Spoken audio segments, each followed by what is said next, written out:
The Quran identifies the geographic location of the interactions between Moses and Pharaoh with extreme specificity, leaving no room for doubt. In fact, the Quran mentions 5 descriptions in its narration of Moses and Pharaoh's story: the western side, Yam, Madyun, Turwa and the Tor. The western side, the first location identified by the Quran, is where Moses learned from God that the confrontation with Pharaoh and his army is over. He also learned the timing of his escape with the Israelites from the tyranny of the Pharaoh. This specific location is identified as the western side of Mecca because God said to Prophet Muhammad, "And you weren't, O Muhammad, by the western side as we handled the situation with Moses, and you weren't one of the witnesses." Prophet Muhammad lived in Mecca at the time, and the western side of Mecca is northern Sudan. If anything, this tells us that the story of Moses and Pharaoh took place in what we now know as northern Sudan, or to be precise. By the way, it's worth noting here that back then there was not the land that is now called North Sudan. It was known as the Nubian Kingdom of Kush. Hence you can confidently say that Misr was in Egypt, Lower Misr, in addition to Kush, Upper Misr, until now the Abyssinian Highlands. Kush was the home of people of dark skin called the Kushites, who built a strong civilization economically, politically and spiritually. In fact, the people of Kush built around 300 pyramids compared to the 60 pyramids built in Lower Misr, Egypt. There were always disputes between Upper and Lower Misr about who would rule Misr as a whole, and indeed the Nubian Kush or Upper Misr succeeded sometimes in ruling Misr as a whole. Eventually, the Lower Misr, Egypt, succeeded afterwards to control the reign of Misr as a whole. And since the story of Moses and the Pharaoh took place in the current north of Sudan, or in a more accurate description, at the southern part of Misr before the border division took place in 1899. This then means that the story of Moses and the Pharaoh took place in the land of Kush, or in the Upper Misr region, and that the Pharaoh that was referred to in the Quran is a proper noun for one of the kings of Kush or Upper Misr that is currently north of Sudan, and not Ramses II, the king of Lower Misr, Egypt, as narrated in some history books. In the Quran, Pharaoh says, "Aren't I the ruler of Misr, and these rivers are running beneath me, can't you see?" If we refer here to Egypt, Lower Misr, as we know it today, it is only one river, the Nile. Nevertheless, the Quran is referring to Upper Misr, which has many rivers. This again implies that the story of Moses and Pharaoh took place in Upper Misr or northern Sudan. The river Al-Yam, the second location mentioned in Moses and Pharaoh's story, refers to where Pharaoh sunk with his army. Another reference to Al-Yam is where Moses' mother sent him afloat in a basket when God ordered her to do so to save him from the soldiers of the Pharaoh. At the beginning of Surat Taha, God says to Moses' mother, "And put him in the coffin and throw him in Al-Yam," referring her to the river. In the same chapter, towards the end of the story of Moses and Pharaoh, God says, "And the Pharaoh and his soldiers followed them, and they've seen from Al-Yam what they've seen." So while we agree that Moses at the beginning of the story was thrown in Al-Yam and the Pharaoh at the end of the story sunk in Al-Yam, we associate 2 meanings to Al-Yam. We claim that the first Al-Yam is the River Nile and contradict ourselves by saying that the second Al-Yam refers to the Red Sea, where the Pharaoh and his army supposedly met their fate. Wrong. Both instances refer to the river where Moses was left as a child and the place where the Pharaoh and his army sunk beneath the waters. It's clear that Al-Yam in the Quran refers to the same location, which is the River Nile, specifically the part of the Nile in northern Sudan. In fact, the word yam linguistically means water as a source of life and food, and it was used to refer to the Nile Valley in this region, starting from the 4th cataract to the 6th cataract. This area, Yam, is one of the most fertile areas in the Nile Valley and is now called Shendi Branch, where the Nile starts to become wider and with lower fertile banks. Obviously, you're beginning to question here, what about the verses in Quran that explain Moses crossing the sea and the fatal ending of Pharaoh and his army beneath the waters?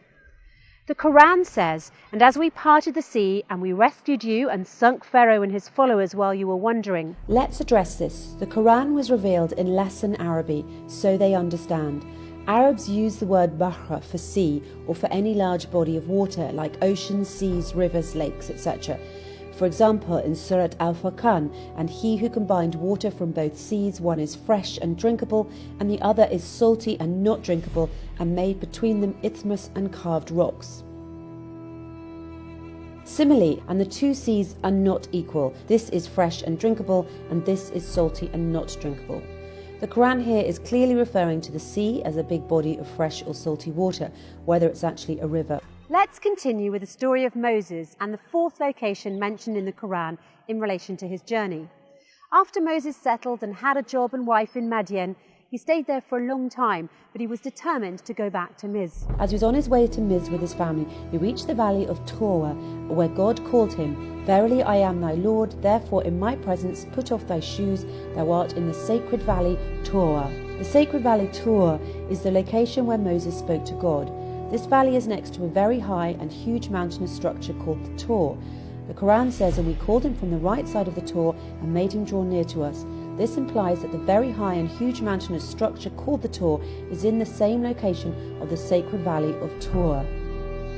The question that comes to mind here is, where is this location? Where is the sacred valley of Torah, and in which country? Let's check the map.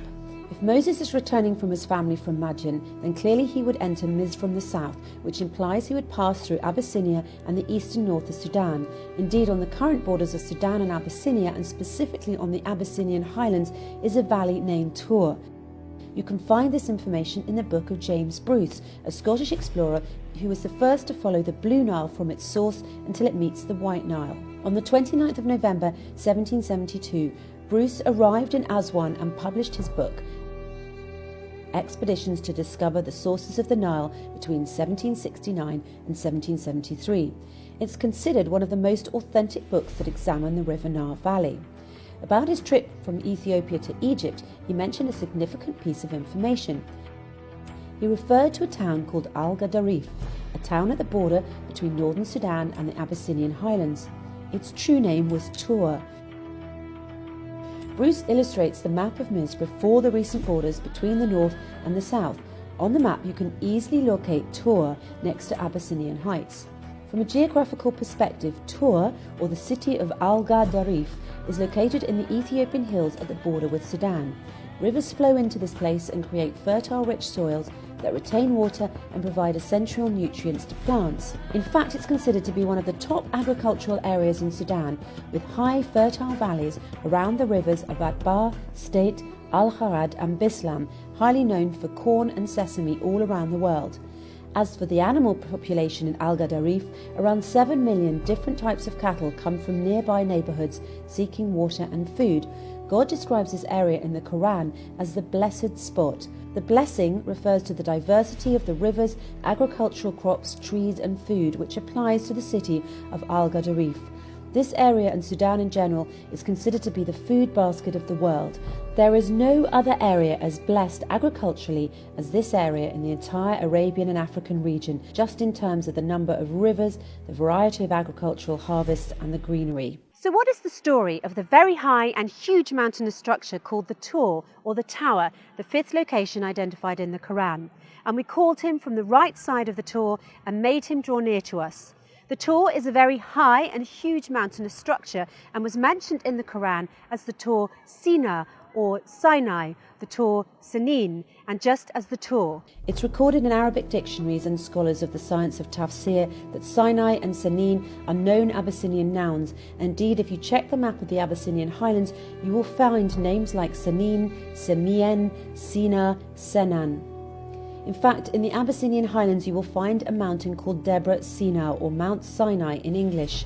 The exact name of the mountain is also found in modern Egypt and is called Mount Sinai. You will also find in Abyssinian highlands Mount Sanin. And what's interesting is that in the Abyssinian highlands, despite the difference in the names, Sanin, Semien, Senan, Sina, etc., they all represent one mountainous structure, one range, one plateau, called the Tower Plateau. From a geological perspective, the Abyssinian highlands is considered to be one block, moulded since creation from one origin. This range is called the Abyssinian Tower, also referred to as the African Tower, because it is the biggest group of mountains with a height that extends in one chain in Africa for a very long distance, 519,278 kilometers squared. That's why Ethiopia is sometimes referred to as a tower. Even the highest peak in Africa, Mount Kilimanjaro, extends only to 4,000 kilometers squared.